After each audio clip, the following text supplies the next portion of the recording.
കൃഷ്ണ ഗുരുവായൂരപ്പ ശരണം. പൊന്നുണി കണ്ണൻ്റെ ഉഷപൂജ അലങ്കാരം രാവിലെ 4 മണിയോടുകൂടി മലർനിവേദ്യം കഴിഞ്ഞ് ശ്രീകോവിൽ നട തുറന്നു. പൊന്നുണ്ണിക്കണ്ണനതാ ശ്രീരകത്ത് പുഞ്ചിരിച്ച് നിൽക്കണു. നെയ്വിളക്കുകളെല്ലാം നിറഞ്ഞു കത്തുന്നുണ്ട്. അതിൻ്റെ ശോഭയിൽ പൊന്നുണ്ണിക്കണ്ണൻ്റെ പുഞ്ചിരിക്ക് കൂടുതലൊരു സൗന്ദര്യവും മാധുര്യവും ഭംഗിയും എല്ലാമുണ്ട്. പൊന്നുണ്ണിക്കണ്ണൻ്റെ തിരുമുഖം ചന്ദനം ചാർത്തിയിട്ടുണ്ട്. നെറ്റിയിലൊരു സ്വർണ്ണഗോപിക്കുറി അണിയിച്ചിട്ടുണ്ട്. ചെവിയിൽ ചെവിപ്പൂക്കൾ വെച്ചിട്ടുണ്ട്. മാറത്തൊരു സ്വർണ്ണത്തിലകവും ഒരു വീതി കൂടിയ സ്വർണ്ണമാലയും ചാർത്തിയിരിക്കുന്നു. പൊന്നിൻ കിങ്ങിണി കെട്ടി പട്ടുകോണകമുടുത്ത് വലത് കൈയിൽ ഓടക്കുഴലും പിടിച്ചു നിൽക്കുന്നു പൊന്നുണ്ണി. സ്വർണ്ണ കിരീടം ചാർത്തി കിരീടത്തിന്മേൽ 3 തിരുമുടിമാലകളും 2 വലിയ വരമാലകളും ചാർത്തിയിരിക്കുന്നു. അങ്ങനെ സുന്ദരനായി പുഞ്ചിരിച്ച് നിൽക്കുന്ന സച്ചിദാനന്ദ കട്ടയെയാണ് നട തുറന്ന സമയത്ത് ഭക്തന്മാരെല്ലാവരും കാണുന്നത്. അവർക്കെല്ലാം സന്തോഷത്തിൽ ആറാടി ആ പൊന്നുണ്ണിക്കണ്ണൻ്റെ തിരുനാമങ്ങളും ചൊല്ലി കണ്ണൻ്റെ അടുത്തേക്ക് അതാ ഓടി ഓടി ഓടി ഓടിപ്പോണു. ആ സോപാനപ്പടിയിൽ നിന്ന് കണ്ണനെ കൺകുളിർക്ക കണ്ട് ആ കണ്ണൻ്റെ തൃക്കാൽക്കൽ വീണ് നമസ്കരിക്കണോ, പ്രാർത്ഥിക്കണോ. കണ്ണൻ അവരെ എല്ലാവരെയും അനുഗ്രഹിക്കണോ. ആ സുന്ദര രൂപം നമുക്കും നമ്മുടെ മനസ്സിലേക്കൊന്ന് ആവാഹിച്ചാലോ. എല്ലാവരും നല്ലപോലെ പ്രാർത്ഥിക്കുക. നല്ല പോലെ പൊന്നുണ്ണിക്കണ്ണനെ കണ്ട് പ്രാർത്ഥിക്കൂ. പൊന്നിൻ കിങ്ങിണി കെട്ടി പട്ടുകോണകമെടുത്ത് വലത് കൈയിൽ ഓടക്കുഴലും പിടിച്ച് സർവാഭരണ വിഭൂഷിതനായി നിന്ന് പുഞ്ചിരിക്കുന്ന ചെറിയൊരു പൊന്നുണ്ണിയെ മനസ്സിൽ വിചാരിക്കൂ. ആ നിഷ്കളങ്കനായ പുഞ്ചിരി തൂക്കി നിൽക്കണ പൊന്നുണ്ണിയെ നമ്മുടെ മനസ്സിൻ്റെ ഉള്ളിലേക്ക് അങ്ങോട്ട് ആവാഹിക്കൂ. ആ പൊന്നുണ്ണിക്കണ്ണൻ അവിടെ എത്തിക്കഴിഞ്ഞാൽ ആ പൊന്നുണ്ണിക്കണ്ണനെ കൂട്ടിപ്പിടിച്ച് ഒരു മുത്തം കൊടുത്ത് അവിടെ നിർത്തി അവിടെ പ്രതിഷ്ഠിച്ച് ആ കണ്ണനുമായി കുറച്ചു നേരം സംവദിച്ച് ആ കണ്ണനെ ഒന്ന് കൊഞ്ചിച്ച് ഒന്ന് ലാളിച്ച് ഒരു മുത്തം കൊടുത്ത് ആ കണ്ണൻ്റെ തൃക്കാൽക്കൽ വീണ് നമസ്കരിക്കാം, പ്രാർത്ഥിക്കാം.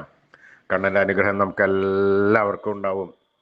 കണ്ണൻ്റെ നാമങ്ങൾ ഉറക്കെ ഉറക്കെ ജപിച്ചോളൂ. നാരായണ നാരായണ നാരായണ നാരായണ. സ്നേഹത്തോടുകൂടി ഭക്തിയോടുകൂടി വിശ്വാസത്തോടുകൂടി കണ്ണൻ്റെ തിരുനാമങ്ങൾ ഉറക്കെ ഉറക്കെ ഉറക്കെ ജപിക്കുക. നമ്മൾ കൊടുക്കുന്ന സ്നേഹത്തിനേക്കാൾ കൂടുതൽ 10 മടങ്ങ് കൂടുതലായിട്ട് ആ കണ്ണൻ അത് നമുക്ക് തിരിച്ചു തരും. നമ്മുടെ അടുത്തേക്ക് ഓടി വരും. നമ്മുടെ ഒക്കത്തൊക്കെ കയറിയിരുന്ന് നമുക്കൊരു മുത്തം തന്ന് വേണ്ട സമയത്ത് വേണ്ടതെല്ലാം വാരി കോരിത്തന്ന് കണ്ണൻ നമ്മളെ അനുഗ്രഹിക്കും. അപ്പം എല്ലാവരും സ്നേഹത്തോടുകൂടി കണ്ണനെ വിളിച്ചോളൂ. നാരായണ നാരായണ നാരായണ നാരായണ നാരായണ. കൃഷ്ണായ വാസുദേവായ ഹരേ പരമാത്മനെ പ്രണതക്ലേശനാശായ ഗോവിന്ദായ നമോ നമഃ.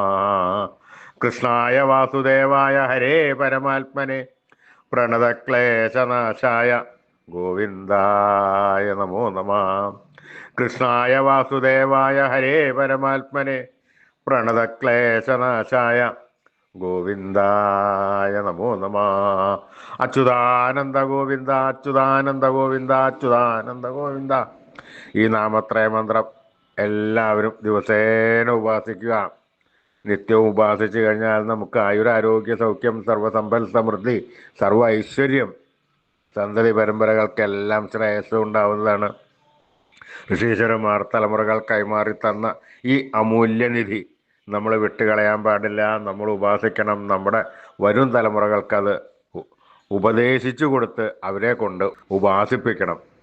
അവരെ കൊണ്ടും ദിവസേന ചൊല്ലിക്കണം.